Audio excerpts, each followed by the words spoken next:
नमस्ते। आज हम एक ऐसी कहानी पर बात करने वाले हैं जो सिर्फ एक सफर नहीं है। ये कहानी है एक ऐसे चैलेंज को पार करने की जो देखने में बिल्कुल नामुमकिन लगता था। एक दृढ़ संकल्प की जीत की कहानी। तो इस कहानी के सेंटर में है बस एक लक्ष्य, एक ऐसा लक्ष्य जिसे पूरा करना बहुत बहुत जरूरी था। कह सकते हैं कि सारी की सारी उम्मीदें ना बस इसी एक बात पर टिकी थी। लेकिन प्रॉब्लम ये थी कि ये जो लक्ष्य था ये लगभग नामुमकिन था। एक ऐसी दूरी जिसे पार करना किसी के बस की बात ही नहीं लग रही थी। और उस लक्ष्य तक पहुंचने के रास्ते में जो चीज खड़ी थी वो थी एक बहुत बड़ी रुकावट। सैकड़ों किलोमीटर लंबा फैला हुआ एक डरावना समंदर। अब सवाल ये था कि इस समंदर को पार करेगा कौन। ये एक सवाल था जो वहां मौजूद पूरी सेना के मन में घूम रहा था।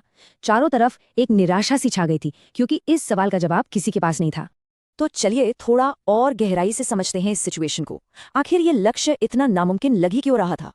देखिए, बात ये थी कि सीता जी की खोज एक बहुत ही क्रिटिकल पॉइंट पर पहुंच चुकी थी। ये तो पता चल गया था कि वो लंका में हैं, लेकिन उनके और लंका के बीच में था वो विशाल समंदर। तो ये जो टेस्ट था ना, ये सिर्फ ताकत का नहीं था, बल्कि विश्वास का, आस्था का भी सबसे बड़ा इम्तिहान था।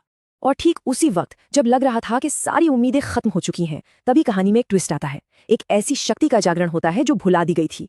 निराशा के इस माहौल में सबकी निगाहें सिर्फ एक ही व्यक्ति पर जाकर टिक गईं, हनुमान। वही हनुमान जो एक श्राप की वजह से अपनी ही असल ताकत, अपनी असीम शक्ति को भूल बैठे थे।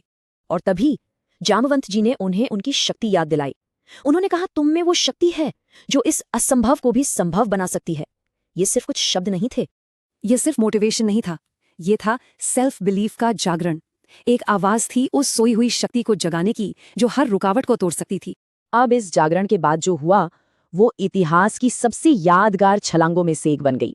ऐसे कह सकते हैं विश्वास की उड़ान। इस जबरदस्त छलांग तक पहुंचने के कह सकते हैं 4 स्टेप्स थे। पहला, स्मरण, यानी अपनी भूली हुई ताकत को याद करना। दूसरा, जागरण, यानी उस शक्ति का जागना। तीसरा, संकल्प, यानी मन में पक्का इरादा करना। और आखिर में वो छलांग जिसने सब कुछ बदल कर रख दिया।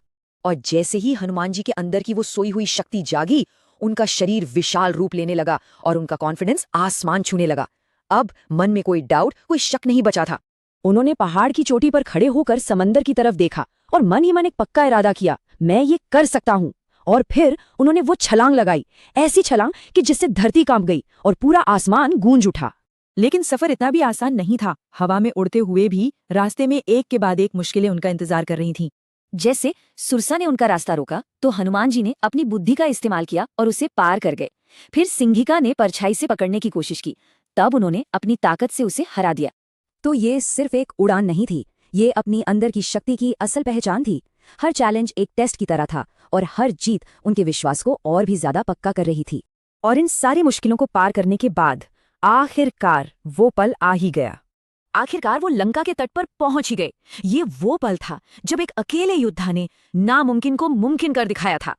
ये छलांग सिर्फ एक समंदर पार करने की छलांग नहीं थी, ये जीत थी विश्वास की, साहस की और भक्ति की। इस एक छलांग का जो इम्पैक्ट हुआ ना, वो बहुत गहरा था। इसने आने वाले वक्त की पूरी कहानी ही बदल दी। सिर्फ एक योद्धा अब पूरे युद्ध का रुख मोड़ने के लिए तैयार था। उनकी इस एक कामयाबी ने पूरी वानर सेना में एक नई उम्मीद, एक नई एनर्जी भर दी थी। और शायद यही इस पूरी कहानी का सार है कि कभी कभी सिर्फ एक इंसान का पक्का इरादा और एक हिम्मत भरा कदम पूरे इतिहास को ही एक नई दिशा दे जाता है। ये कहानी हमें एक सवाल के साथ छोड़ जाती है कि जब कोई इंसान अपनी असली ताकत को पहचान लेता है, तो क्या सच में कोई समंदर इतना बड़ा है जिसे पार ना किया जा सके, या कोई दूरी इतनी ज्यादा है।